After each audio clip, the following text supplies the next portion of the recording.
Hi friends, welcome to R K V kitchens. ఈరోజు వరలక్ష్మి వ్రతానికి సంబంధించిన 9 రకాల పిండి వంటలు ఎలా ఫాస్ట్గా చేసుకోవాలో చూద్దాం. ముందుగా 1 కేజీ రైస్ వండేసుకుని ఉంచుకోవాలి. ఇప్పుడు పులిహోర ఎలా చేయాలో చూద్దాం. బేసిన్ తీసుకుని అందులోకి కొంచెం రైస్ తీసుకోవాలి.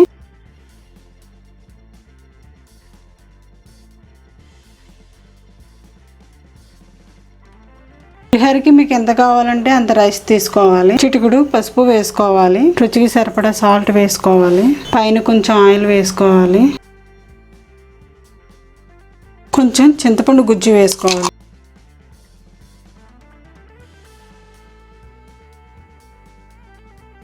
ఒకసారి మొత్తం పసుపు ఆయిల్ అన్నీ అంటుకునేలాగా అడుక్కి పైకి ఒకసారి కలిపేసుకోవాలి. 2 టేబుల్ స్పూన్ నువ్వులు పొడి వేసుకోవాలి.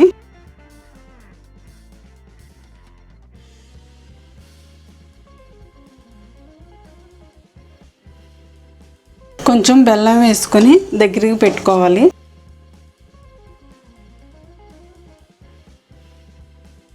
మూత పెట్టుకుని పక్కన పెట్టుకుని ఉంచుకోవాలి. స్టవ్ వెలిగించుకుని మూకుడు పెట్టుకోవాలి. పులిహోర పోపుకి రెడీ చేసుకోవాలి. నేను 2 టేబుల్ స్పూన్ పల్లీలు వేసుకుని వేయించుకోవాలి.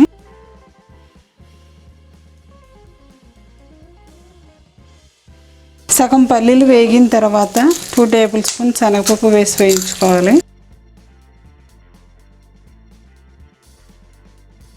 1 టేబుల్ స్పూన్ మినపప్పు వేసుకోవాలి.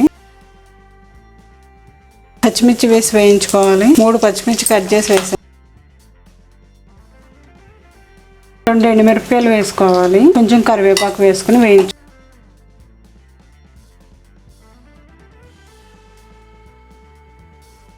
చిటికుడు ఇంగు వేసుకోవాలి. పోపు వేగిపోయింది. స్టవ్ ఆఫ్ చేసేసుకోవాలి. ఇప్పుడు పులిహోర రైస్ ఒకసారి తీసుకుని అడిగి పైకి కలుపుకోవాలి. ఇలా మధ్యలో ఇప్పుడు పోపు వేసుకోవాలి.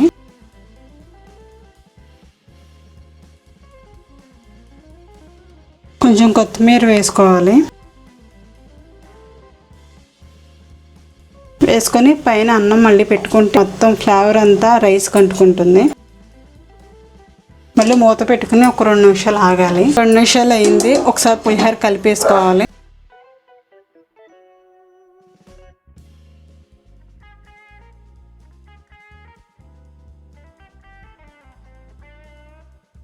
పులిహోర రెడీ అయిపోయింది. పక్కన పెట్టుకుని ఇప్పుడు సెకండ్ అది స్టార్ట్ చేద్దాం. పరమాన్నం ఎలా వండుకోవాలో చూద్దాం. స్టవ్ వెలిగించుకోవాలి. అమ్మవారికి కాబట్టి కేవలం ఆవు పాలతోనే వండుతున్నాను పరమాన్నం. పాలు ఒకసారి కాచుకోవాలి. పాలు కాగిని ఇందులో కొంచెం రైస్ వేసుకోవాలి. ఆ పాలకి ఆ రైస్ సరిపోతుందండి. పాలతో పాటు రైస్ ఉడికించుకోవాలి. ఇంకోసారి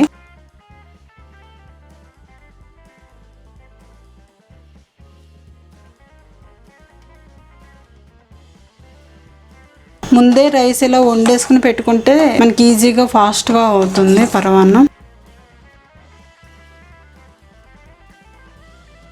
ఇలా ఒక 10 నిమిషాలు ఉడికించుకోవాలి. ఇందులో 1 టేబుల్ స్పూన్ ఆవ నెయ్యి వేసుకోవాలి.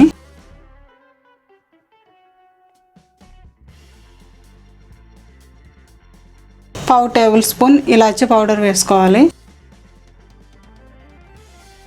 లాస్ట్లో బెల్లం వేసుకోవాలి, లేదంటే పాలు విరిగిపోతాయి కాబట్టి లాస్ట్లో వేసుకుని బెల్లం ఒకసారి ఉంచుకుని కలిపేసుకుని దింపుకోవాలి.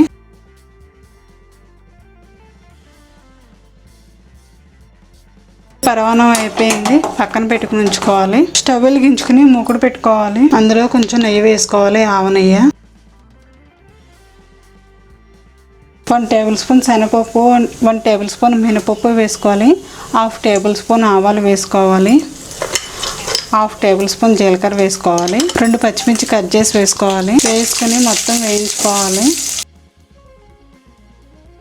1 ఎండుమిరపకాయ గిల్లేసి వేసుకోవాలి. చిటికుడు ఇంగు వేసుకోవాలి. పచ్చి కొబ్బరి తురిమేసుకోవాలి. ఒక చెక్క తురుముకుని పెట్టుకున్నాను. పచ్చి కొబ్బరి వేసుకోవాలి. ఇందులో వేసి వేయించుకోవాలి.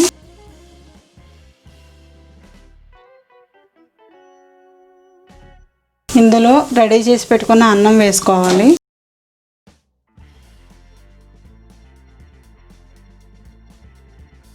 రుచికి సరిపడా సాల్ట్ వేసుకోవాలి. వేసుకొని అన్నీ ఒకసారి కలుపుకోవాలి. కొబ్బరి అన్నం రెడీ అయిపోయిందండి. బౌల్లోకి తీసుకోవాలి.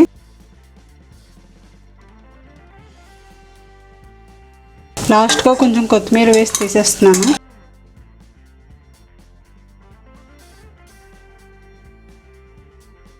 కొబ్బరితో చేసిన అన్నం అయిపోయింది. మూత పెట్టుకుని పక్కన పెట్టి ఉంచుకోవాలి. 3 ఐటమ్స్ అయినాయి. ఇప్పుడు కట్టు పొంగల్ ఎలా రెడీ చేసుకోవాలో చూద్దాం. నెయ్యి వేసుకోవాలి 1 టేబుల్ స్పూన్. నెయ్యి కాగిన తర్వాత అందులో 1 టేబుల్ స్పూన్ మిరియాల పౌడర్ వేసుకోవాలి. 1 టేబుల్ స్పూన్ జీలకర్ర వేసుకోవాలి.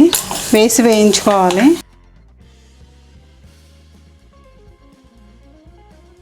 టూ టేబుల్ స్పూన్ పెసరపప్పు వేసుకోవాలి. రెడీ చేసి పెట్టుకున్న అన్నం వేసుకోవాలి.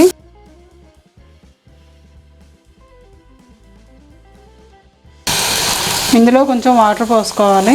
2 విజిల్స్ వచ్చేంత వరకు ఉంచుకోవాలి. కట్టు పొంగల్ అయిపోయింది. విజిల్స్ వచ్చినాయి. ఒకసారి మూత తీసుకొని చూద్దాం.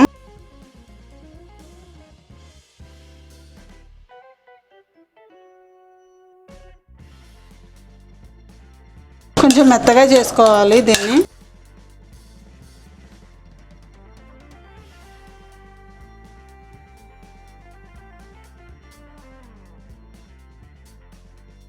ఇందులో రుచికి సరిపడా సాల్ట్ వేసుకోవాలి. వేసుకొని ఇంకోసారి కలుపుకోవాలి మెత్తగా.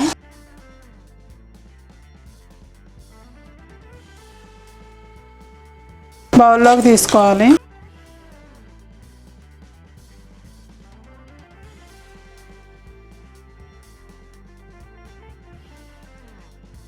కట్టు పొంగల్ రెడీ అయిపోయింది.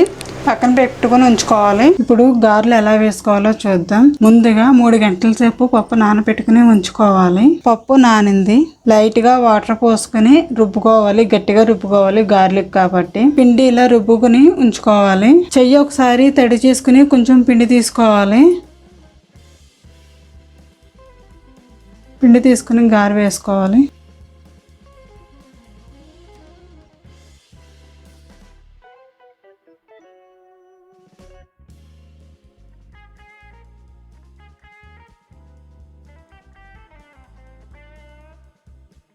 గారె వేగిపోయింది. ప్లేట్లోకి తీసేసుకోవాలి.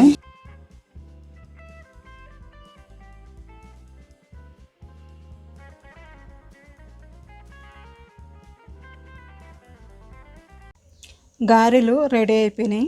ఇప్పుడు చక్కెర పొంగల్ ఎలా చేసుకోవాలో చూద్దాం. ఇందులో కొంచెం పెసరపప్పు వేసుకోవాలి. కొంచెం రైస్ పెట్టుకోవాలి. ఇందులో కొంచెం వాటర్ పోసుకోవాలి. 3 విజిల్స్ వచ్చేంత వరకు ఉడికించుకోవాలి. కుక్కర్ విజిల్స్ వచ్చేసిపోయింది. మూత తీసుకుని చూసుకోవాలి. ఇప్పుడు స్టవ్ వెలిగించుకుని గిన్నె పెట్టుకోవాలి.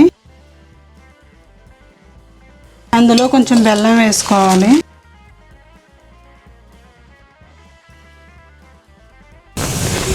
లైట్గా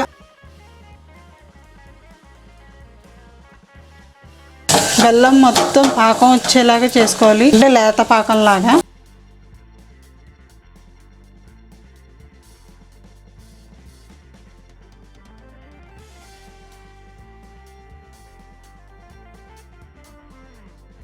బెల్లం పాకం వచ్చింది. ఇందులో పచ్చకర్పూరం వేసుకోవాలి. ఇందులో పచ్చకర్పూరం కొంచెం తీసుకుని నూరేసుకుని వేసుకోవాలి. ఎక్కువ వేసుకోకూడదు, చేదొస్తుంది. లైట్గా వేసుకోవాలి.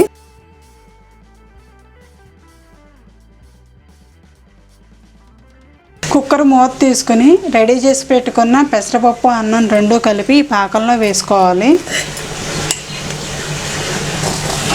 పెద్ద పెద్ద గుళ్ళల్లో ప్రసాదాలు చక్కెర పొంగల్ ఇలాగే చేస్తారు. ఇది ఒక్కసారి దగ్గరకు వచ్చేంత వరకు ఉడికించుకోవాలి. చక్కెర పొంగల్ అయిపోయింది. బౌల్లోకి తీసుకోవాలి. పక్కన పెట్టుకుని ఉంచుకోవాలి. స్టవ్ వెలిగించుకుని చిన్న మూకుడు పెట్టుకోవాలి. అందులో కొంచెం ఆవ నెయ్యి వేసుకోవాలి. దేవుడి ప్రసాదం కాబట్టి ఆవ నెయ్యితోనే చేసుకోవాలి. ఇందులో జీడిపప్పు వేసి వేయించుకోవాలి. కిస్మిస్ కూడా వేసి వేయించుకోవాలి. Stove off చేసేసుకుంటాం. రెడీ చేసి పెట్టుకున్న చక్కెర పొంగల్లో వేసుకోవాలి. చక్కెర పొంగలి రెడీ అయిపోయింది, పక్కన పెట్టేసుకోవడమే. ఇంకా ఇప్పుడు బూరెలు ఎలా వేసుకోవాలో చూద్దాం. ఈ చిన్న గ్లాస్ తోటి పప్పు నానపోసుకున్నాను. ఇదే గ్లాస్ తోటి 2 గ్లాసులు బియ్యం నానపోసుకొని నైట్ నానబెట్టుకుని ఉంచుకోవాలి. పప్పు బియ్యం శనగపప్పు ఒక అరగంట సేపు ముందు నానబెట్టుకోవాలి. నేను ఈ గ్లాస్తో గ్లాసుడి పప్పు నానబెట్టుకుని ఉంచుకున్నాను. దీన్ని కుక్కర్లో వేసి 3 విజిల్స్ వచ్చేంత వరకు ఉడికించుకోవాలి. లైట్ గా వాటర్ పోసుకుని ఉడికించుకోవాలి, ఎక్కువ వాటర్ పోసుకోకూడదు. కుక్కర్లో పెట్టి 3 విజిల్స్ వచ్చేంత వరకు ఉడికించుకోవాలి. కుక్కర్ విజిల్స్ వచ్చేసినాయి, 3 విజిల్స్. చల్లారిన తర్వాత మూత తీసుకుని చూసుకోవాలి. కుక్కర్ చల్లారిన తర్వాత ఇలా శనగపప్పుని బౌల్లోకి తీసుకున్నాను. కొంచెం చల్లారాలి.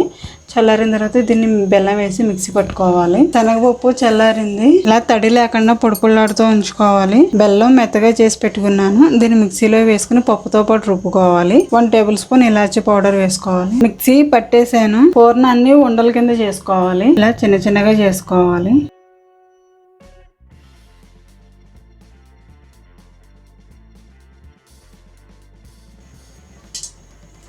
పూర్ణం ఉండలు ఇలా రెడీ చేసుకుని పెట్టుకోవాలి. పప్పు బియ్యం ఇలా రుబ్బేసుకుని ఉంచుకోవాలి.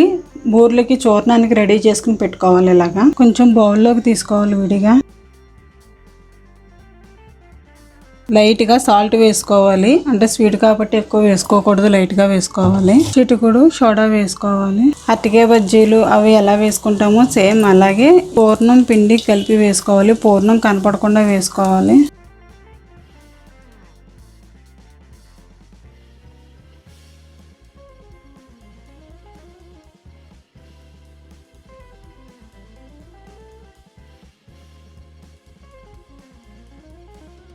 బూర్లు వేగిపోయినాయి, ఇలా బౌల్లోకి తీసేసుకున్నాను. 8వ రకం శనవడి వడపప్పు. కొద్దిగా వరిపిండి తీసుకుని బెల్లం కలుపుకోవాలి. ఇందులో మీకు ఇష్టం ఉంటే కొబ్బరి కూడా వేసుకోవచ్చు. లైట్గా ఇందులో వాటర్ పోసుకోవాలి.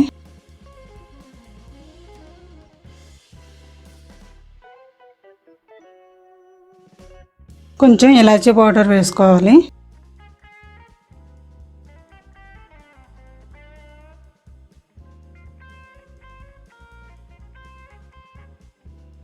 శనవడి రెడీ అయిపోయింది. ఇందులో పెసరపప్పు పక్కన పెట్టుకుని ఉంచుకోవాలి. శనవడి వడపప్పు రెడీ అయిపోయినాయి. అమ్మవారికి ఎంతో ఇష్టమైన ప్రసాదం. ఇలా చేసి అమ్మవారికి నైవేద్యం పెడితే కడుపు చలవ చేస్తుంది అంటారు. ఇప్పుడు లాస్ట్ది 9వ రకం వంట. ఉండ్రాళ్ళు ఎలా చేసుకోవాలో చూద్దాం.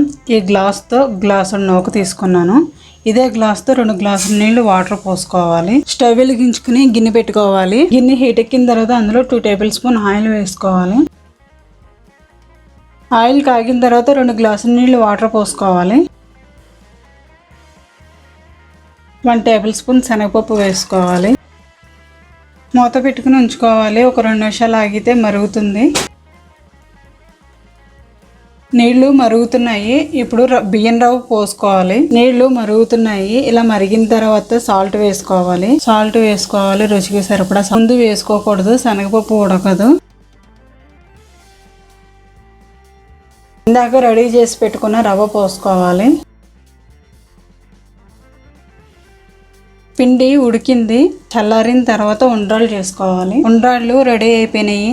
మొత్తం 9 రకాల పిండి వంటలు రెడీ అయిపోయినాయి. ఇలా సింపుల్గా ఫాస్ట్గా చేసేసుకోవచ్చు ఇంట్లోనే. మా వీడియో కనుక మీకు నచ్చినట్లయితే లైక్ చేయండి, మీ ఫ్రెండ్స్ అందరికీ షేర్ చేయండి, సబ్స్క్రైబ్ చేయండి.